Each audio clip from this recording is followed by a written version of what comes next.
दोस्तों, आप कृष्ण भक्त हैं तो हमारे चैनल को सब्सक्राइब जरूर करें। श्री कृष्ण जी कहते हैं कि अगर कोई आपको नीचा दिखाना चाहता है तो इसका मतलब है कि आप उससे पहले से ही ऊपर हो। जिंदगी जीने के लिए मिली है, इसे लोग क्या सोचेंगे ये सोचने में बर्बाद मत करो।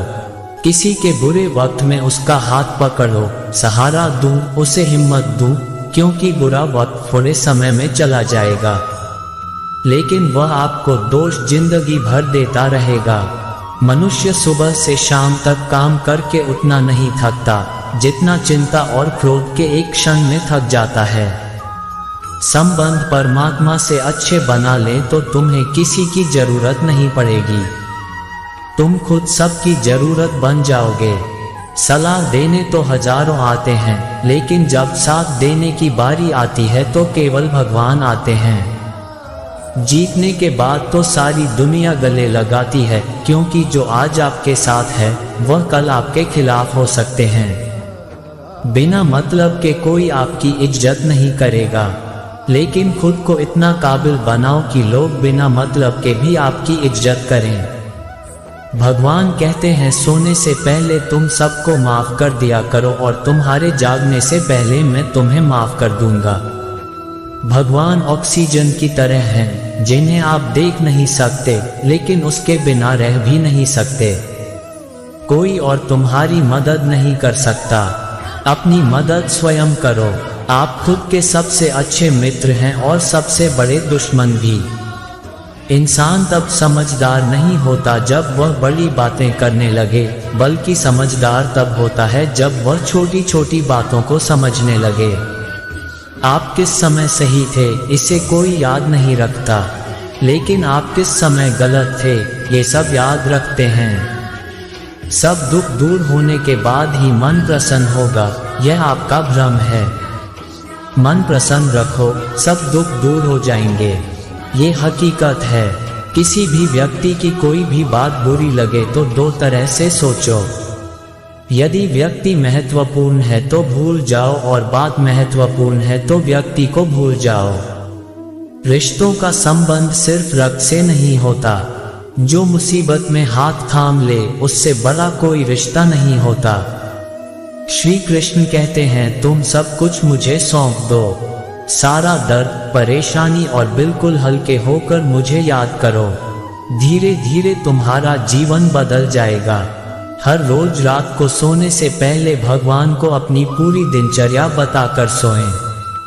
अगर आपके द्वारा किसी का दिल दुखा है तो मन ही मन उससे माफी मांगें। अगर आपका किसी ने दिल दुखाया है तो उसे माफ करके सारी चिंताएं भगवान को सौंप कर सो जाएं। यकीन मानिए, इससे आपकी जिंदगी खुशनुमा बन जाएगी।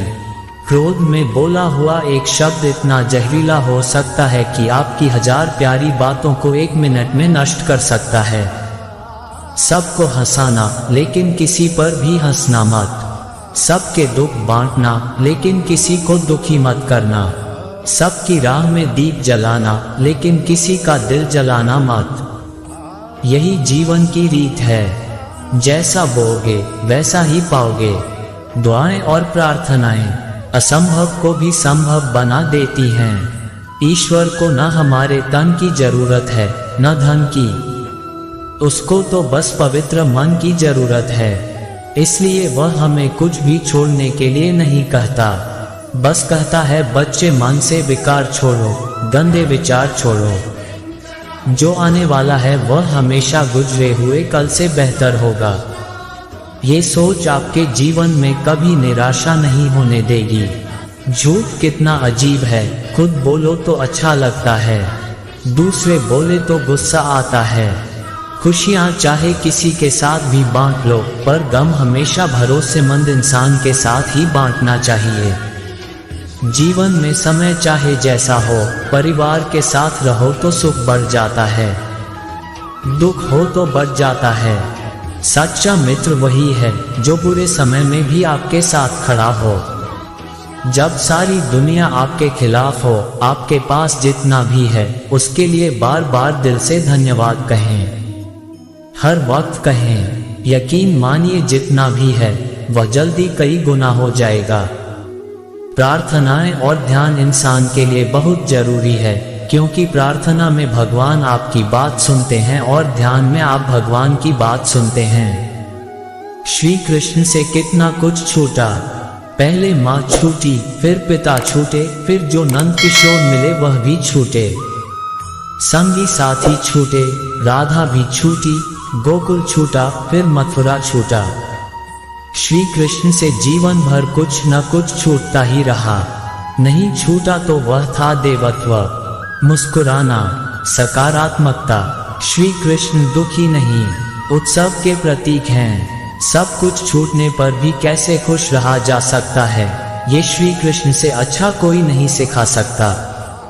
इसलिए हमेशा खुश रहें, सदा मुस्कुराते रहें। जीतने का मजा भी तभी आएगा जब लोग आपके हार का इंतजार करेंगे। गीता में लिखा है, यदि कोई आपको अच्छा लगता है तो अच्छा, वह नहीं अच्छे आप है, क्योंकि उसमें अच्छाई देखने वाली नजर आपके पास है। अपनी पीड़ा के लिए संसार को दोष मत दो, अपने मन को समझाएं। तुम्हारे मन का परिवर्तन ही तुम्हारे दुखों का अंत है। सोच और नीयत अच्छी रखें, फिर आपके कष्ट प्रभु स्वयं दूर कर देंगे। याद रखना, भगवान से कभी उम्मीद छोड़ना नहीं और दुनिया वालों से कभी उम्मीद रखना नहीं। सुख दुख एक सिक्के के दो पहलू हैं। जहाँ सुख होगा वहाँ दुख भी होगा, जहाँ दुख होगा वहाँ सुख भी होगा। इसलिए सुख दुख के बारे में बिना सोचे निरंतर अपने लक्ष्य को प्राप्त करने के लिए प्रयास करते रहना चाहिए। एक बात हमेशा याद रखना, किसी के सामने गिड़गिड़ाने से न मोहब्बत मिलती है न इज्जत। इसलिए अपने स्वाभिमान को जिंदा रखो। कोई अगर आपकी किस्मत में होगा तो आपके पास खुद ही चल कर आएगा। दूसरों को हराने का मौका मत दो, बस खुद को आगे ले जाने की जिद पाले। कभी हार न मानने की आदत ही एक दिन जीतने की आदत बन जाती है। सिर्फ दो चीजें मनुष्य के भाग्य का निर्माण करती हैं। पहला स्वभाव, अगर आपके स्वभाव में अच्छाई, विनम्रता और गुण है तो आपका भाग्य चमकेगा। अगर आपका स्वभाव क्रोधी है, आलसी है तो आपका भाग्य बिखरना अनिवार्य है। इसलिए अपने स्वभाव को मधुर और आकर्षित बनाए। दूसरा, अपनी वाणी बोलना तो आदमी 2.5 साल की उम्र में ही सीख जाता है, परंतु कब, कहाँ और कैसे बोलना है उसे यह जिंदगी भर भी नहीं समझ पाता। जिसे ये बोलना आ गया कि कब, कहाँ और कितना बोलना चाहिए, समझ लो, उसे सफल होने के लिए कोई नहीं रोक सकता। पिता से बड़ा कोई सलाहकार नहीं, माँ की इच्छाओं से बड़ी कोई दुनिया नहीं, भाई से अच्छा कोई भागीदार नहीं और बहन से बड़ा कोई शुभ चिंतक नहीं। इस मतलबी दुनिया से कोई मतलब न रखो, और मतलब रखना है तो अपने मतलब से मतलब रखो। दुआएं मांगने से किसका भला होता है, मिलता तो वही है जो हमने बोया होता है। तुम नीचे गिर के देखो, कोई नहीं आएगा उठाने। तुम जरा उड़कर तो देखो, सब आएंगे गिराने। एक बात हमेशा याद रखना, अगर शराब की दुकान पर बैठकर दूध पियोगे तो तुम्हें शराबी का ही दर्जा मिलेगा, और किसी मंदिर में बैठकर पानी भी पियोगे तो तुम्हें एक संत का दर्जा दिया जाएगा। इसलिए आप किसके साथ उठते बैठते हो ये बहुत मायने रखता है। दोस्तों, इस वीडियो में बस इतना ही। मिलते हैं अगले वीडियो में, तब तक के लिए अपना ख्याल रखना। दोस्तों, हमारे चैनल को सब्सक्राइब जरूर करें। जय श्री कृष्णा।